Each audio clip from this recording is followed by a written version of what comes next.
If you know me well, you know that failure has been my biggest fear historically.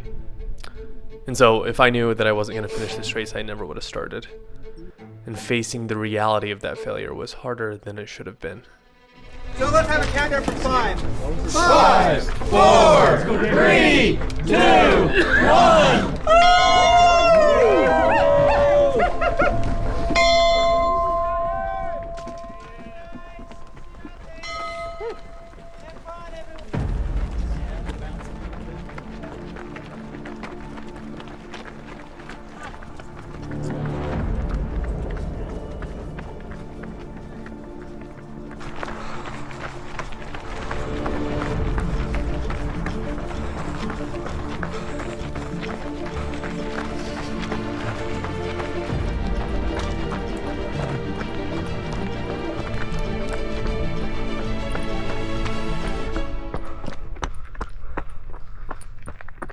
Seven and a half miles.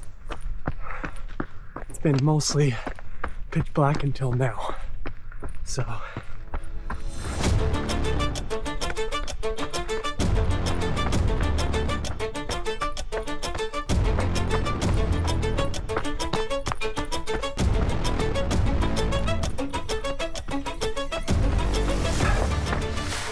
just left the second aid station. 9 miles, 9.3. Got some potato chips, Swedish fish, and refilled my water. And we're off. Whew.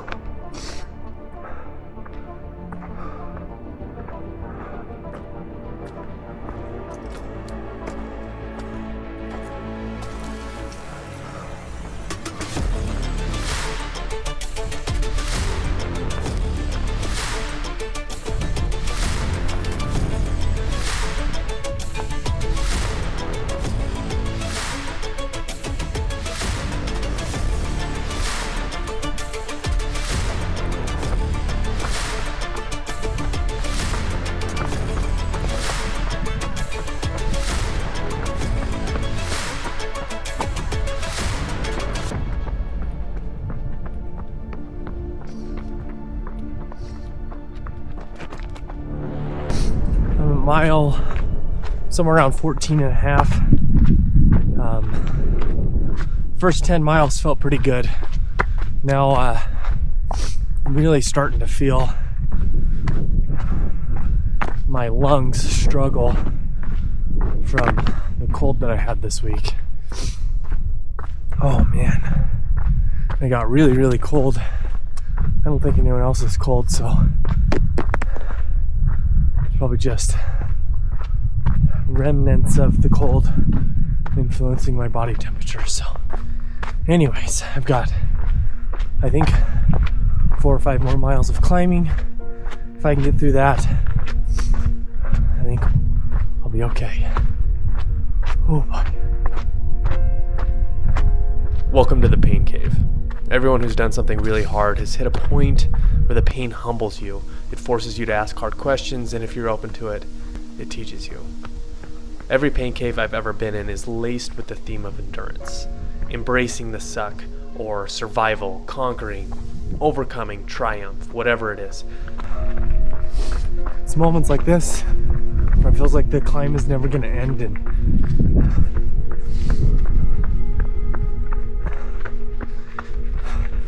you start to wonder if you could have trained a little bit harder,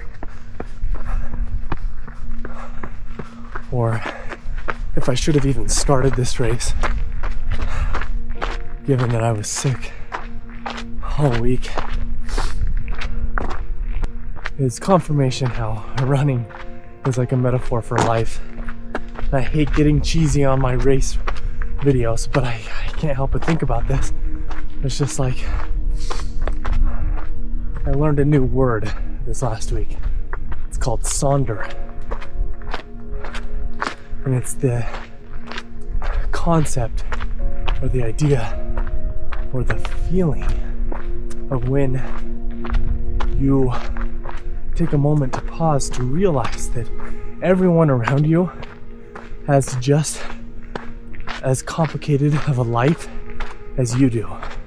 that everyone is going through something, whether that's a good time, a bad time, or somewhere in the middle. And that's never more apparent than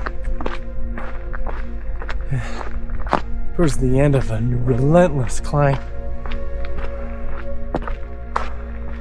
where some runners are just motoring up the hill, and then others like me who had an unfortunate week of getting sick. So it's a time for me to practice in running something that can be applied in life, and that's when things aren't going according to plan and when things aren't what you wanted them to be. Just keep going. And stop comparing yourself to other people. Okay, that's it. Enough of that. After the pain cave chews you up and spits you out, can you rally? Can you pick yourself up and finish? For the first time in my running career, I had to ask myself, what if I can't rally? Or what if I shouldn't rally?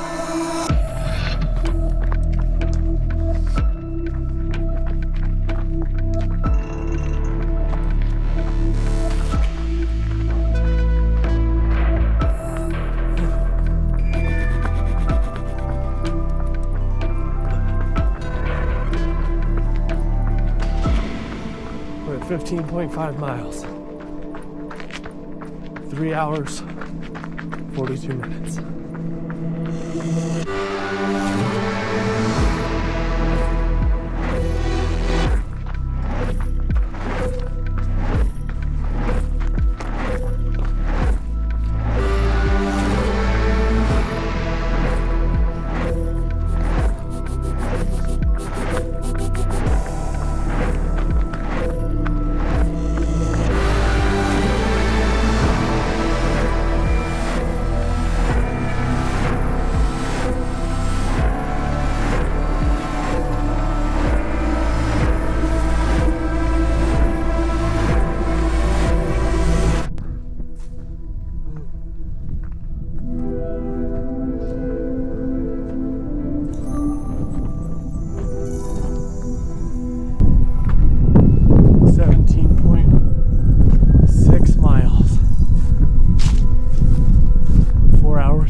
Okay, there we go. That is the turnaround point, which means I'm at the highest point of the race. That's 18.3 miles. 6,236 feet of elevation gain. It took me 4 hours and 28 minutes. This is not how I wanted to be feeling at this point, so I hope the downhill gives me a little bit of relief on the lung side, because I can feel it. Oh man. Struggle? Huh? Struggling? Okay, I'm trying to go down. Yeah. You're super close, dude. I'm toast, so you'll catch me on the downhill. We'll see. See you, dude. Good job.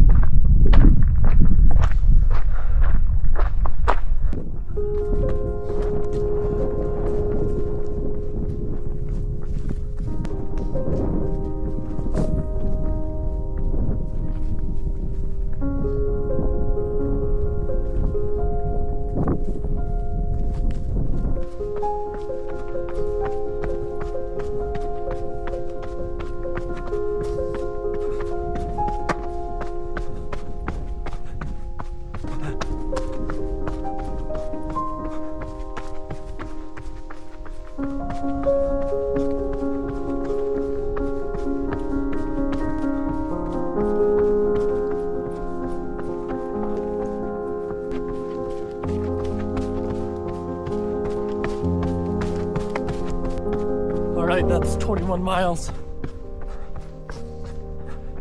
5 hours, 5 minutes.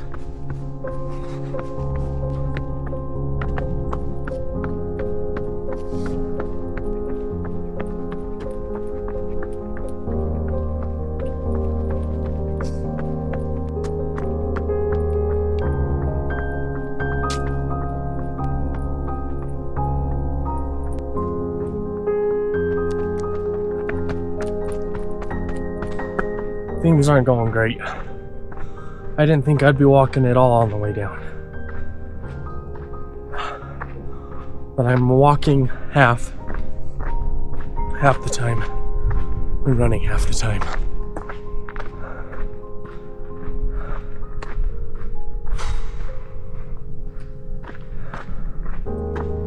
Coming up on 26 miles here. And just under 6 hours. I am not doing okay. And I'm really contemplating dropping out, but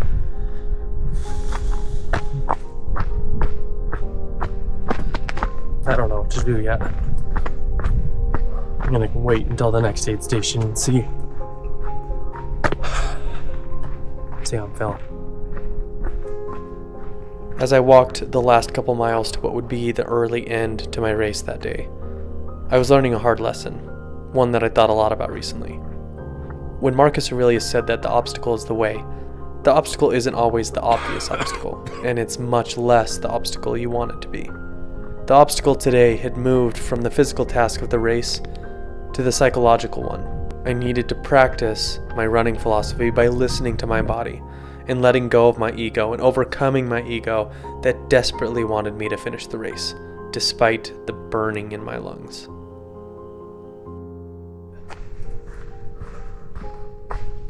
I'm done. What would it look like if I were to drop from here? Yeah, I'll call you in, and somebody will come and get you. I don't think I can make it. Yeah. Okay. No shame. You've done a lot already. Thanks.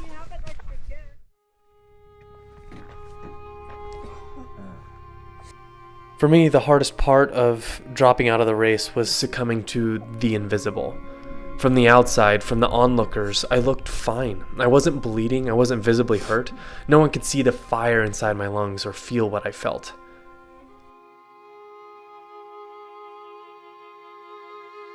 Was I disappointed? Absolutely. Did it hurt my ego? Yes. But the lessons we learn from running are very rarely the easy ones. And I think that's at least partially why we run.